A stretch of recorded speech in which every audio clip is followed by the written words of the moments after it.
So we joined on the 12th of September 2024. And the reason for joining, so years ago, I obviously worked for Poly back in the day. I did a YTS scheme, and I've been on quite a big journey as an individual and with my family. And my dad became quite ill in 2019. And we started to do a lot of fundraising. He had brain cancer. We did lots of charity golf days, marathon running, and things like that. And then sadly, he passed away in December, a week before his birthday. And before he passed, he said, I want you to carry on fundraising, but I want you to give back. So we took a while. It's hard to get over when you lose somebody that's really important to you, because he had a huge influence on mine and my children's lives. So maybe 18 months ago, my husband and I were in Japan, and we started to look at, what we could do and what other fundraising things we could achieve and work towards. And I was like, you've sold your business, and my husband sold his business, still works in it, as do I, more or less full time. And he said, let's do something a bit different. And I said, well, I'd love to get back into travel and do something that we can support charities. So we did the research, looked at all the different franchises, had a call with Paul, who kind of really sold it to us that it was something that we would probably be really, really good at and would enjoy, and the opportunities that came with the business.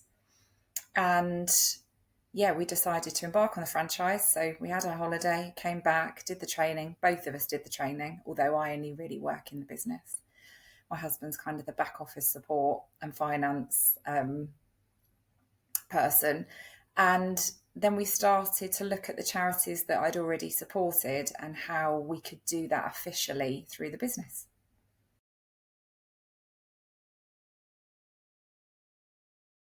So, how we've set our franchise up is very different. So, lots of people donate to charity, which is incredible. And charities need a huge amount of fundraising. So, in the last 6 years, we've raised just under £90,000 as a family, for various charities, for Breakthrough T1D, Brain Tumour Research, Teenage Cancer Trust, you name it. We have tried to touch as many charities as we can. But what we wanted to do with the partners in travel is officially partner, to officially not just donate to them, but to work with them too. That's really important for us. So I work very, very closely with every single charity partner that we're partnered with, and do things like corporate speaking at their events, where they're trying to kind of encourage others of other ways to donate and give back. And I've had overwhelming support from them, which has been amazing. So we've got 9 charity partners at the moment. And it just shows transparency, I think, for our customers. Anyone can say that they donate to charity, which is great. But when you're officially doing it, and literally every single booking that we make touches a charity, I think there's something a little bit special about that. And we're not in it. Obviously, we need to make a little bit of money to cover our bills, but it's more about the work that we can do, the awareness that we can raise. And, we want to have a big team. We want to be able to kind of roll this out. We want to not be discriminative. We know that charities, when you get an illness, it affects anybody. It's non-discriminative. So that's kind of where we found ourselves, and that's grown in momentum. And to start with, it was choosing the right charities that we related to, that we've worked closely with before. And like I say, we're doing charity golf days with them. We're overall sponsors. We're helping organise banger rallies with them. So it's not just the travel piece that we do, and we're actively working with them. We're huge advocates of all of them. So when we are officially partnered with our charities, charities struggle to favoritise companies, and they can't be seen to favoritise a company over anybody else with their corporate partners. So when we work with them closely to put posts together, we have to get sign off before anything is uploaded on LinkedIn, Instagram, Facebook, whatever the social media platform will be. So Customers can come to us directly that they've seen us through any social posts, and they can say they've found us through, I don't know, Alder Hay Hospital or something like that. That customer will then remain a customer of that charity for the longevity. So whether it's the first thing that they book that might just be an airport parking, all the way through to their cruise, that holiday really does keep giving for that customer back to that charity.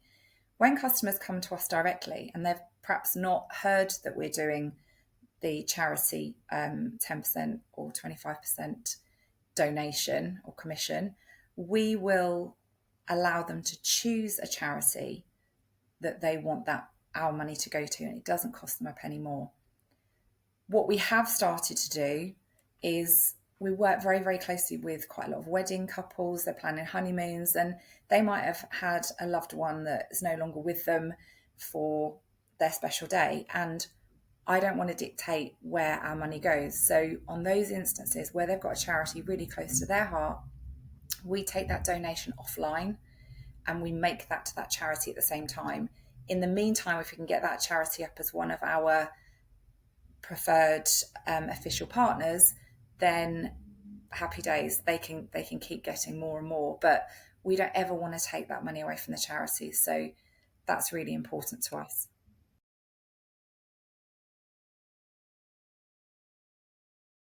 Okay, so for us, this first year has been incredible. It's been a great journey. It's been a journey personally.